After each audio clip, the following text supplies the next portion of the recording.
Right, okay.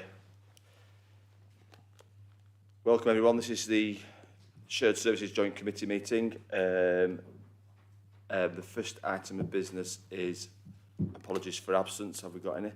None received, Chair. Thank you. Good. The next item of business is the minutes of the meeting dated the 30th of November 2022, which we should all have had circulated. Is there any matters arising, any issues from those papers at all? Anybody's got? No. In that case, can I propose that they're taken as a true and correct record? Does somebody want to second that? All those in favour, please show. Excellent. Who's joined online? Any declarations of interest in the meeting and the items we're going to discuss today? No. So the first full item of business is the shared services future options. It says Vicky is going to take us through this. Am I correct, Vicky? Thank goodness for that. Good evening, everybody. Good evening. So this paper is a starting point for discussion more than anything, and to get some feedback this evening from you as members of the Joint Committee. The paper sets out the background to where we are currently with shared services. We've obviously done phases 1 and 2 and recently completed phase 3, which was sharing of the property and asset service, and that is now implemented, and with a development plan to help bring the service together. So at this point, it makes sense to look at the way ahead and what we want to do in terms of our next steps. So at point 8 in the report, it sets out 4 options that you may want to consider. The options are developed in more detail as we work through, but essentially they are take an opportunistic approach. So to continue to deliver shared services in line with the principles agreed at the last review, those principles are set out at point 12.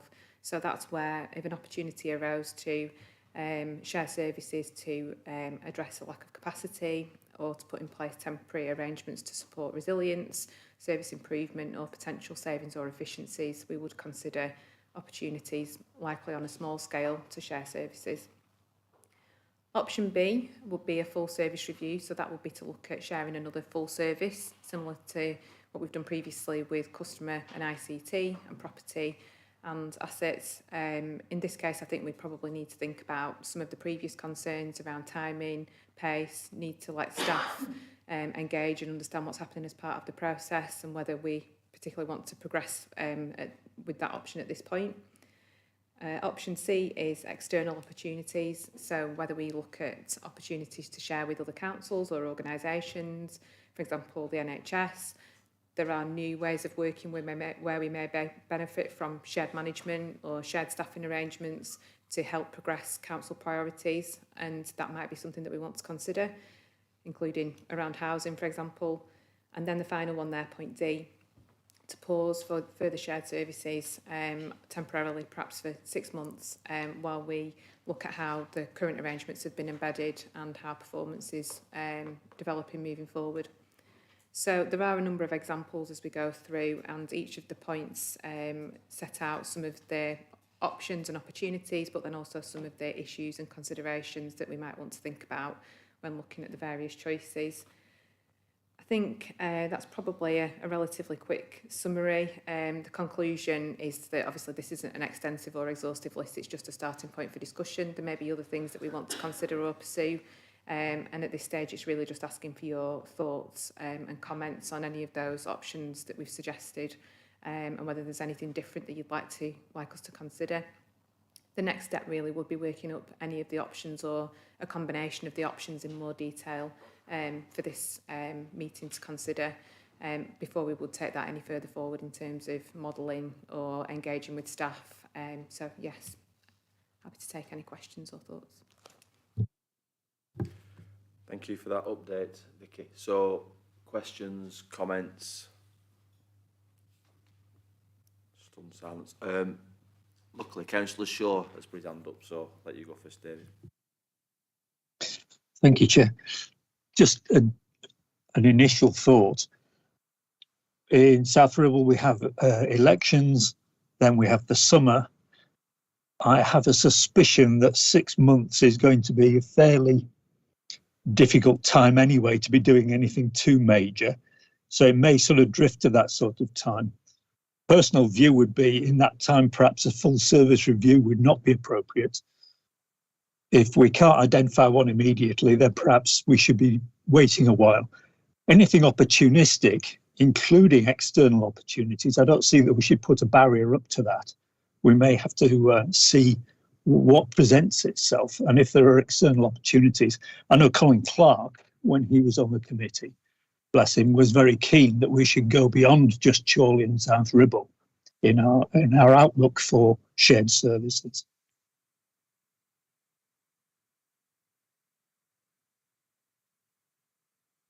You finished very abruptly there, David. Did you finish, or are you still talking? Sorry, yes. My view is don't go for a full service review. There's no reason to put artificial barriers up to opportunities, including external ones. Yeah. But I suspect that for 6 months we won't be really rushing ahead anyway. Okay, fair comment. Any other comments on the back of that, Peter Wilson? Yeah, I think David makes a fair point about the next 6 months. I mean, obviously, both councils have elections, but more importantly for South Ribble, we've all had elections, so obviously the ability for things to change is greater. But just to, I mean, and what David said was logical, but just to add an alternative opinion, just for consideration, is that one of the disadvantages of where we are today is that some people are in shared services and some aren't. Some services come under that individual as a head of service or director, some don't. Many members of staff are working in a shared service environment, but they're still doing work outside of that environment as well, because that's the way that's the areas they cover in our directorate. Now, I'm not saying I advocate this because I've, as you know, misgivings or advised caution in the past at certain stages, but there is an argument, and a logical argument, to say that the only way a true shared service can work is if you truly shared across the board in everything. Now, I'm not saying we should go for that. I'm just saying in terms of considering your options in 6 months' time or 12 months, if we say that's what we're doing, I would at least advise that it is considered so that we are given information as to how that would work or how it would proceed or what the benefits would be. Now, it may be that you can rule it out very early on, and I'm not saying that would be a problem, but I think it shouldn't be necessarily just dismissed. Councillor Collins. Yeah, thanks very much, Alistair. I think one of the things, and I'm not going to disagree with Peter on this one, because right at the outset, when we started shared services, we wanted to widen it right the way across. It wasn't just going to be a shared service between South Ribble and ourselves. We were looking at other councils. I think the issue, though, is that there are a number of staff at the moment who are not within the shared service, which is probably about 50-50, isn't it? I think the difficulty is the turmoil we create for those staff that are not in it at this stage. There is, and I think as David said earlier, there are other things happening at the moment which include elections, etc.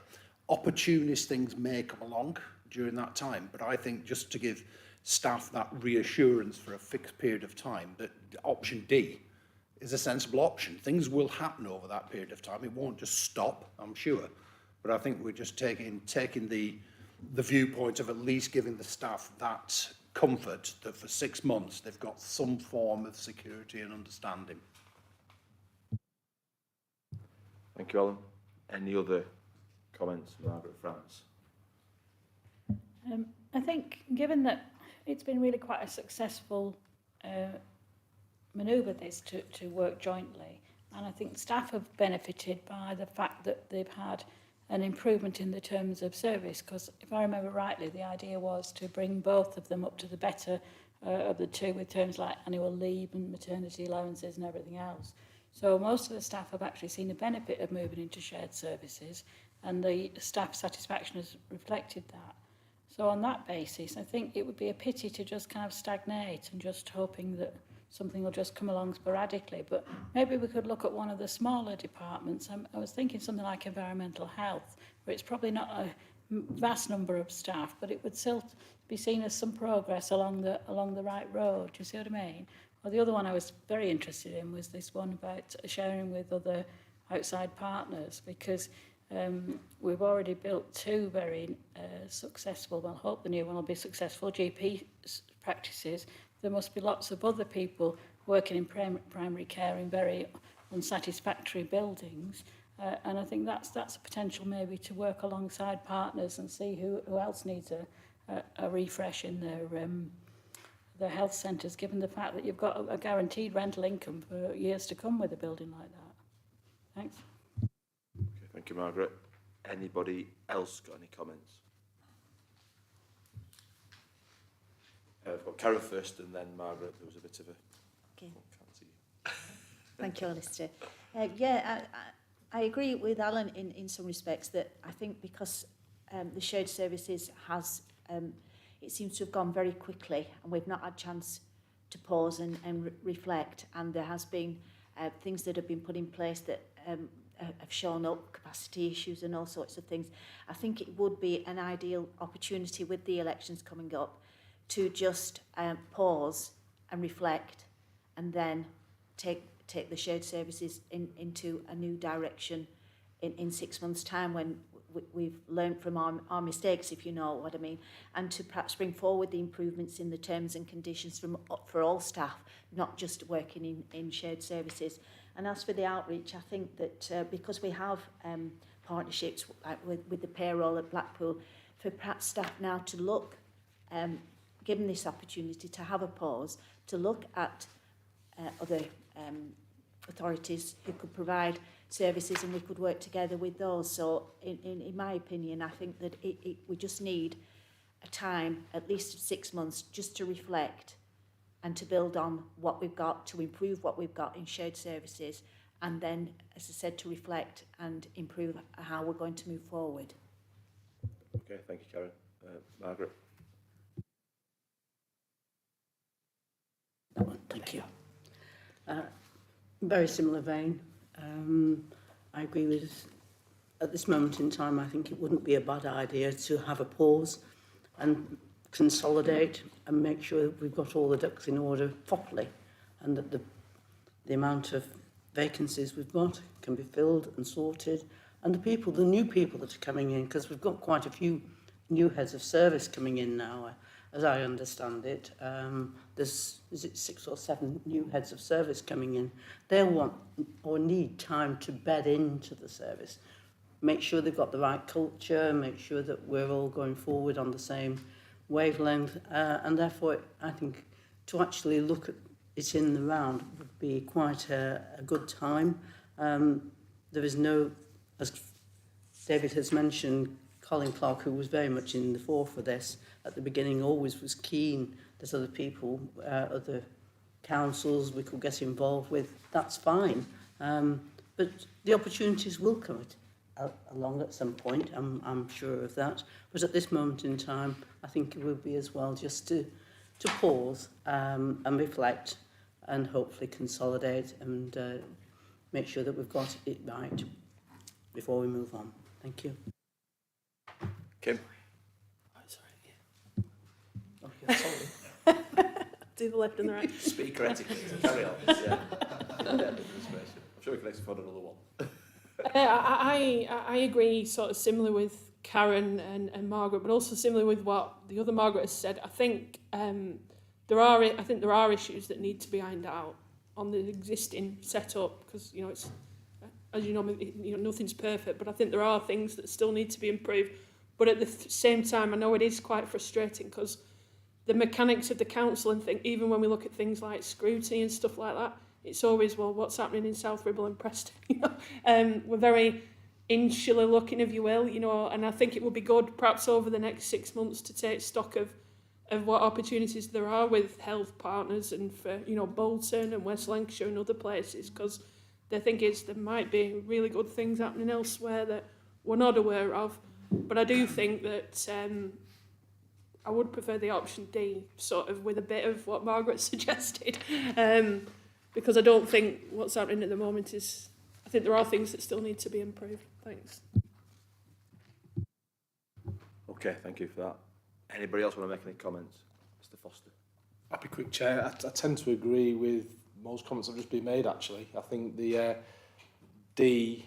with a bit of C and a bit of A, because I think we're always optimistic. Is that a lot better? Because you don't know. the officers may come back in 4 weeks' time and say there's an opportunity to talk with Preston or Bolton or whatever, and we'd always look at that. But I think, as Margaret says, the head of lots of new staff coming in, head of service coming in. We've also got to look at the terms and conditions of the staff that aren't in as well, and the timing of the elections. I think it's just the timing is right, just for not a reset, but just have a review. Just let us line up for the next 4 years, Chair. Would be my view. Bit surprised, but there you go. Right, so I'm just looking at the top table up here for a minute, and I'm going to ask you a question in a minute. In terms of timescales, we have another meeting. I've just looked ahead in March, penciled in. I don't see anything in April, obviously, because we're probably in the middle of elections and purges and all that.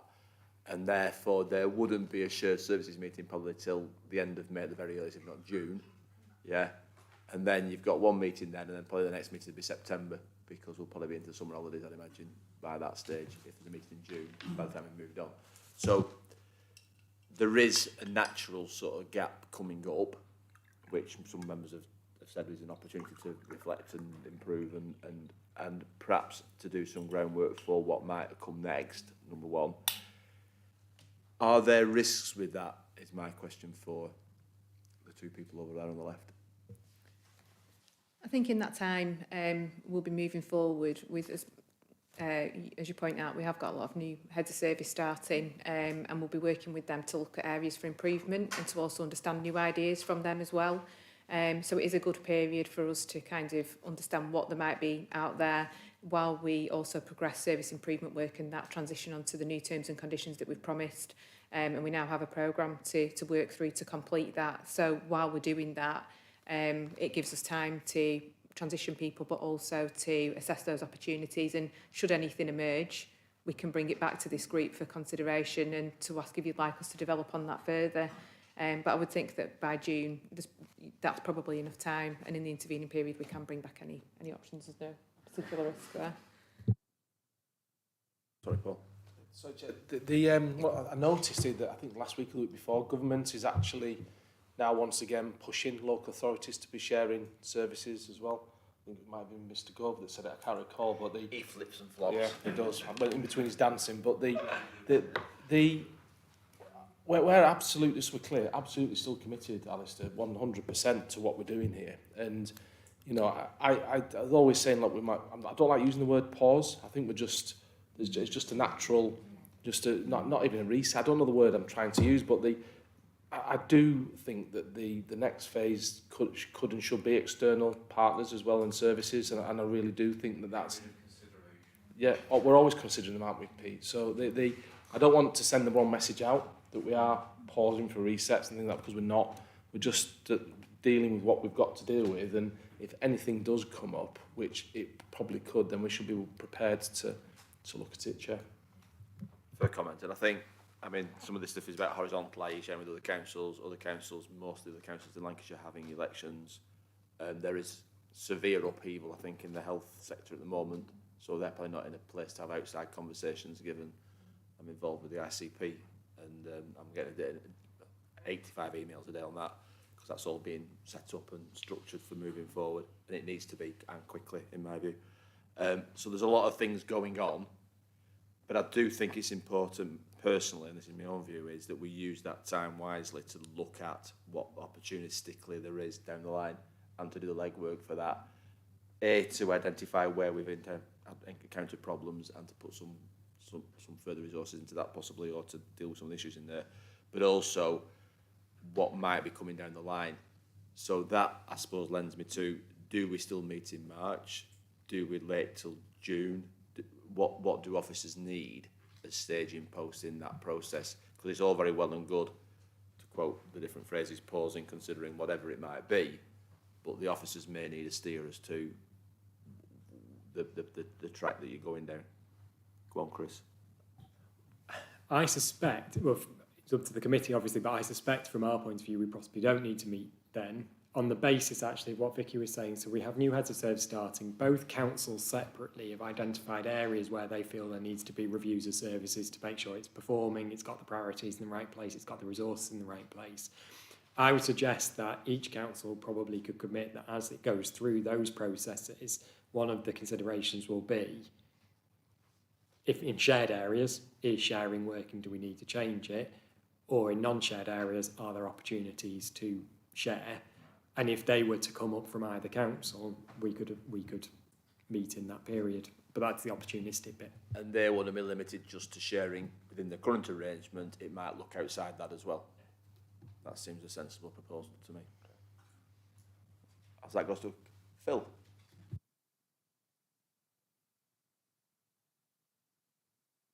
Does this one work? Yes, okay, thank you. Yeah, I mean, my view is that it should be paused. Whether pause is the right word or not, as Paul says, I'm not quite so sure. I don't think it's a negative, to be quite honest, a pause. So my view is that we should do, and it should be a 6 or 12 months or whatever, get over this next period. I know it should be defined by 6 months or whatever, but somewhere in that region, I think would be helpful to everybody to sort of bed in what we've already done. As you know, I've always been a strong believer in shared service. And one of the environmental health was mentioned. I mentioned that, I think, 3 years ago and 4 years ago. And as a relatively easy one to sort of bring into a shared service, except that it's one of these that does go beyond a borough council's responsibility, because there's a lot of things there that in environmental health, as such, the statutory responsibilities that county council will be involved in. County council visit a premises, we visit a premises 2 days later. We did much the same thing, and there's a huge saving, I think, to be had there at borough council level and county council level, and I think there's opportunities in that direction.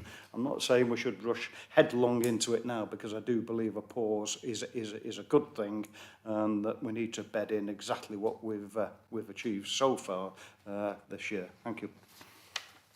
Thank you, Phil. Any other comments? So what I understand we're probably proposing is there will be a, whatever the word is, hesitation in dancing, that's what they call it. I can't do that either. A reflection. Yeah, period, to cover the election period. We probably don't need another meeting in March, unless it's strictly required. We can talk about that at the end of the meeting. That would then be a staging post in June for a meeting in June, which will be effectively 3 to 4 months from now, which would then reset whatever we're talking about, probably to report back in August, September time, probably September after the holidays, which would be effectively 6 months from now, which will give us that launch pad to move forward or not move forward, as that is the case. But we need some rigorous assessment of the whole operation in June, an interim report back, but then to propose actions in September at the very latest, if not in June. Does that make sense to everyone in the room? And everybody happy up that top end? Good. Councillor Shaw, you happy with that? Yes, thanks, Chair. Good. Excellent. Right. Got to a conclusion. Very good. Right. Next item then is item 5, which is the shared service monitoring report, which again I think is Vicky to go through that report. It is now, yes.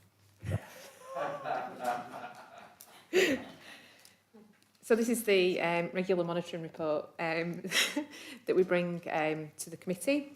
So it sets out the usual areas for consideration, including staffing and budgets, staff satisfaction, progression against the service development objectives, which are set when we agree each of the shared services. So when we implement a new service to be shared, each of those has development objectives, and we regularly monitor and update against those.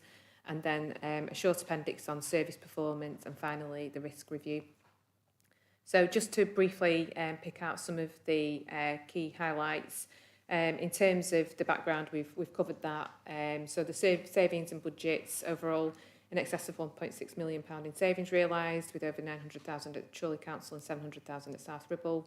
A short summary of which services are split in the proportions that they're split in based on previous agreements around where the resource needs to fit. And then we look at staff satisfaction.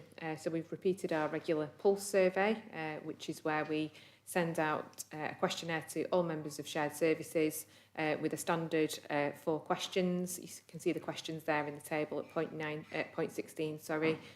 This time we got 93 responses from staff, which is just under half of shared services. Is slightly less than we've had previously, but still a kind of a good number. The questions are, I understand how my service contributes to delivering the priorities of the council, both councils. I understand how my role within my directorate, council shared services, I understand my role, sorry. I have the skills and knowledge needed for my role, and overall I am happy with my job. So you can see there some of the comparison of the responses and the results for the survey recently undertaken in February compared to the previous survey in September and the one before that in June. Overall, we can see continued improvement compared to June, although some slight changes compared to September, some improvements, but also some that are slightly lower. Notably, overall, I am happy with my job. There may be a number of reasons for that. Potentially the period of time in which we did the survey, it was post-Christmas, and potentially kind of issues around the services which we understand more from the additional written feedback that people are able to submit alongside these short question responses.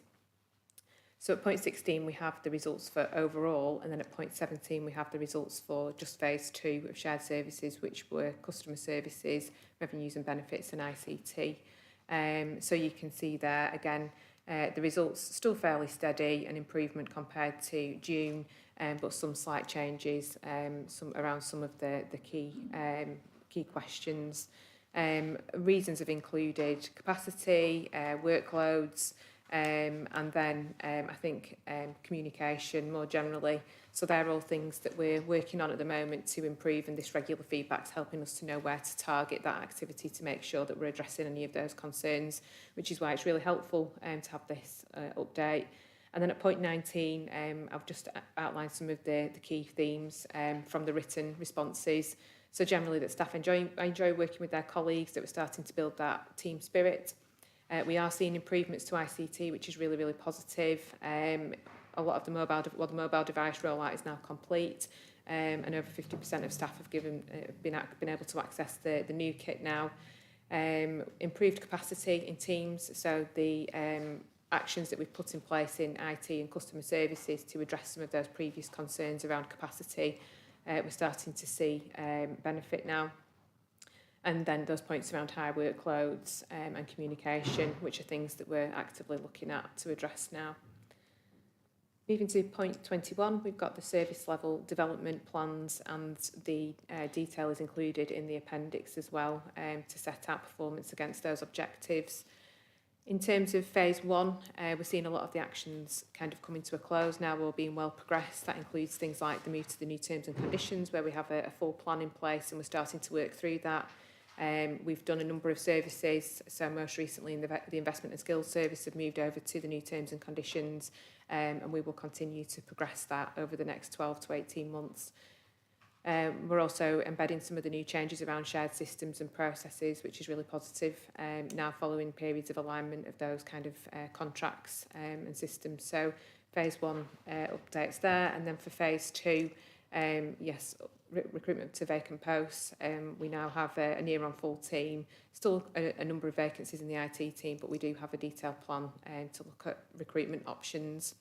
And then customer services policies have been recently consulted on and approved in terms of the customer access policy and the discretionary housing payments policy, with a number more due to come through the process. So some really positive developments in line with those plans overall. We're seeing most of the actions, well, all of the actions being progressed. And then at point 25, under performance, again, the detailed performance is outlined in the appendix. Overall, things looking pretty good.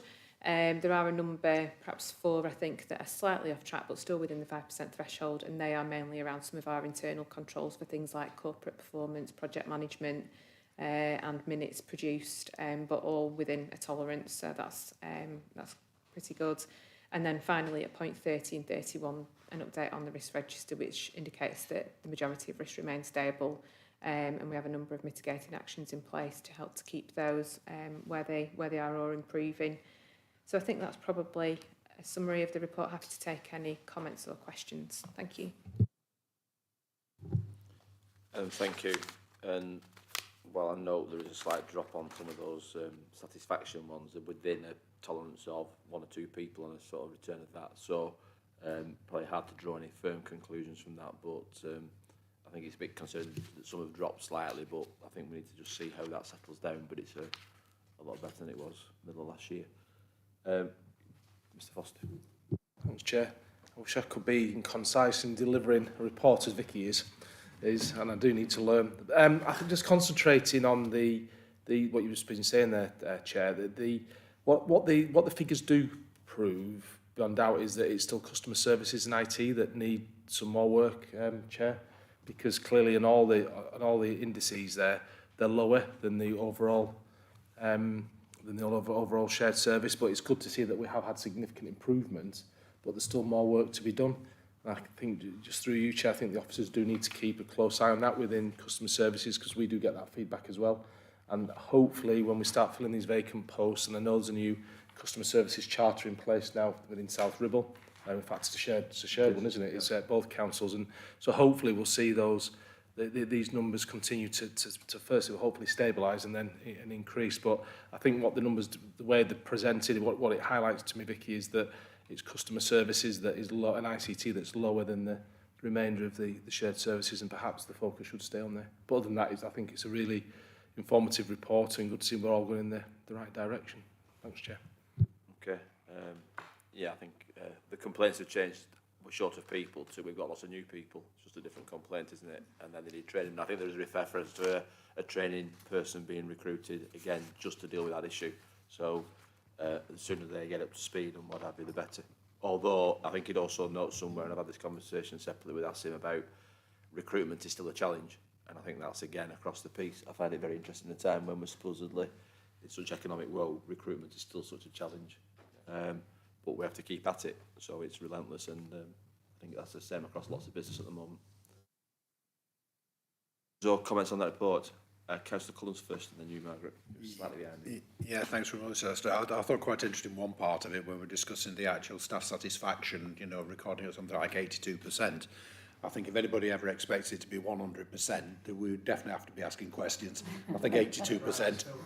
Yeah, yeah, same handwriting. I think that's a big shift, you know, and I think, again, that's part of that opportunity in pausing things will give an opportunity to look, what could we have done better to engage staff in the process, where people were saying they didn't feel trained for it, they didn't feel communicated, you know, look ahead to where we can do that. I think partly in the customer service charter, when we actually get on things like drop calls, etc., the couple of things that did concern me, and I know this is always one of the comments was raised, if that you can't really measure that because it could be that the system actually directs you to try the website, which is quite interesting because the actual calls dropped is consistent, but the number of people on the website is down by 300,000 in Chorley, so I'm not sure that hangs together. You know, I think we've got to look at why that level is there. But what did concern me, right at the very end, it's the figures for going forward. You know, and it's that question: are we happy? You know, with literally what we're looking of. You know, by 2025, we'll still have 30% of the calls won't be handled in under 5 minutes. You know, as a business, are we really happy that that's the level that we're going to achieve? Go on, Chris. You put your hand up, so. My main reason, I mean, the answer, certainly from my point of view, would be no. And I think it was actually discussed. The reason I put my hand up is obviously these are taken from the customer access policies that were taken through separately to the two relevant committees, the two councils. So if the Shared Joint Committee were minded that they felt it needed changing, we would need to go back through that process because as sovereign councils, the two councils made that decision. I think it was actually both councils, there was a similar discussion where people said, well, we would always want it to be higher, but this was trying to go from the current baseline and be clear about the kind of realism of the target and of where we'd want it to get to. I think in part it's always about the message you send out to the customer, isn't it? You know, and in producing targets that are, you know, they become achievable targets. You know, is your target too low? Yes, we would always expect it being higher, but there is a little bit that you're actually sending a message out to the customer saying this is what our benchmark is. Don't disagree. Margaret? Thank you, Chair. It's interesting to see the numbers of patient satisfaction across a period of time, but I'd like to be able to compare it with people who are not working in shared services. How does the job satisfaction compare with people in shared services versus people employed by Chorley Council or by South Ribble Council, and where the comparison is? Whether it's any better or any worse in shared services. Thanks. Well, Vicky? Yes, it's relatively similar, although it's probably slightly better in shared services, hence looking at things like the new terms and conditions, which might have something to do with that overall satisfaction. So overall, it's very similar. Would that be produced anywhere and go to any committee? Would it go to governance or...? Yeah, it does. It goes to both scrutiny committees. It was considered at the last scrutiny committee at South Ribble as well. So yeah, that's our overall staff satisfaction survey, which we'll be repeating again to make sure that we've got that baseline. Yeah, Yeah, that was my impression that people were happier in shared services than they were outside of it, but it was just nice to have that data just backed up. Thanks. Any other questions or comments on that report? Yeah. Oh, sorry, Karen. Yeah, you mentioned it before, Chair, about the several vacancies within the ICT team.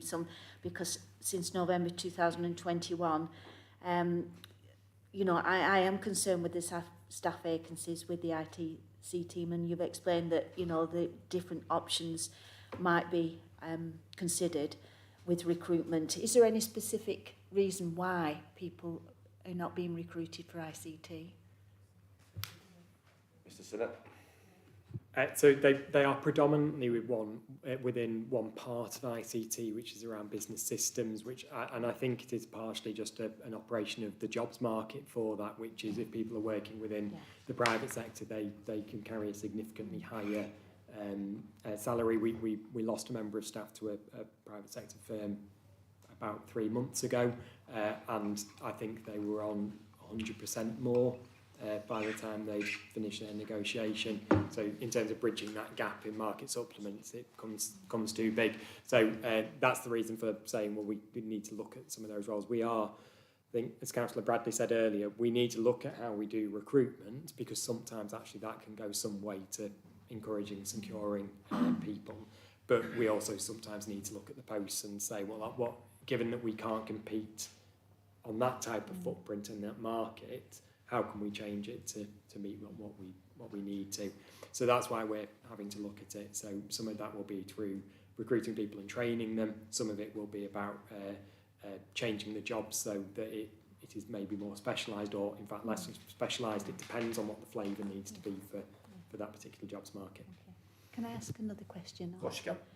It's just on the savings and budget, and it says South Ribble have saved £700,000, and I know it's not all about saving money and it's about resilience, but what period does the £700,000 saving cover? Is it just... So I think that's through the whole period of shared services. I think when we brought an earlier report of this, we were asked to include the whole period previously, so that's what it does. That's I'm getting flashbacks of something Phil Smith raised previously. So you can blame him for that. I know. And just one last one. It's about the where are we? If I can find it.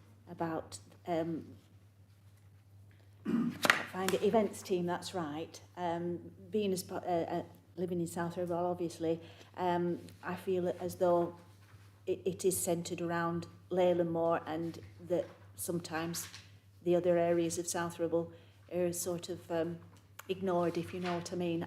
It's just a comment that I would like that to perhaps see some more events being planned for not just in Leyland, for the future going forward. Thanks, Chair. It does very much sound like a South Ribble discussion, that, but we've got Longton Live, Penwitham Live, we've got Lostockall Carnival that we're going that we're introducing. We've got, if you drive down through Penwitham now, you've got Discover Penwitham all over the... Yes, I've seen those. So there's loads going on, Karen, and I'll get the officers to write to you. Yeah, that's fine, thank you. Intrigued what you do discovering Penwitham, but let's leave that. And also, Karen, if you just substituted Leyland for Chorley, we have exactly the same conversation in Alan's group. Regularly saying, it all happens in the town centre, why does it not happen in Eccleston or Maudsley or what have you? So it's just where I live, it seems like there doesn't seem to be much. It always seems more exciting somewhere else, doesn't it? That's what I find, that's why we're on holiday. I'm going to Penwitham. Don't. Any other questions on that report? Margaret? It's just going back to the ICT. As Councillor Walton has mentioned, that went into shared services in November 21. And in this report it says that there still isn't any performance data from that area. I'm just wondering, there's obviously is a problem within ICT as regards recruitment. How many people do we actually now still need to recruit, and when will we get some actual performance data from there? I was going to say I was looking for the nod. So I think there's around about half a dozen posts in ICT that are currently vacant. In terms of performance data, it'll come as part of their business planning process, which is happening as we speak. So it will be in place for the next reporting to Shared Services Joint Committee. So go on, when will that be here? Well, on the basis, I would imagine June, but I'm slightly looking across at Vicky just in terms of timescales for when it will be produced, because it might not quite match with the monitoring report. So June or September. Yeah, it'd be June or September, but we'd have the indicators in place by then. You heard it here first, Margaret. Of course you can. So we've still got 6 vacancies within the ICT programme. How many staff do we have overall in there? What is that the percentage of, and how is that affecting the workloads? If you don't know, don't make it up. No, I don't. I can find out. I'll find out to be exact. But I think, as Chris says, it is in a particular area. The help desk team and the other teams are all fairly well staffed now. And we do have a kind of a corporate programme team around the ICT improvement plan, which includes a couple of people from my service and a couple of people from some of the other services. And we meet weekly and then monthly as a programme team to oversee the improvement plan to IT, including making sure that we're supporting some of those gaps in capacity while we undertake the recruitment through different ways of doing that. So, I think I will get the number and the proportion of staff that is, but there's lots of support in place to hopefully cover that gap while we go through this period. Forward to getting that performance data at some point. I think part of the problem in ICT is that we get one in and one goes out the door the other way, and it's a bit of a revolving door, but we will keep endeavouring to get it up to full complement. Any other questions or comments? No? Right, in that case, I'm not aware of any urgent business. Has anybody else got any urgent business for this committee? On the basis of what we said earlier, I think we're proposing that we cancel the meeting in March, give us all an extra even to do whatever else we want to do. We reconvene after the election and everything's settled down, so that'll be early June. We'll expect some kind of report. In the meantime, it might be quite good to track, obviously, the staff satisfaction stuff before that next meeting again. That seems a natural break to me. And then at that meeting, we'll get an update on the reviews that have gone on, anything that's come through the door, and in the meantime, if anything does happen that is of interest, circulate it to members of the group for their information. Is everybody happy with that? And thank you for that. This completes this year then for the grouping, hopefully. And we'll see who's on this committee next year. So, for many reasons. But yeah, good luck.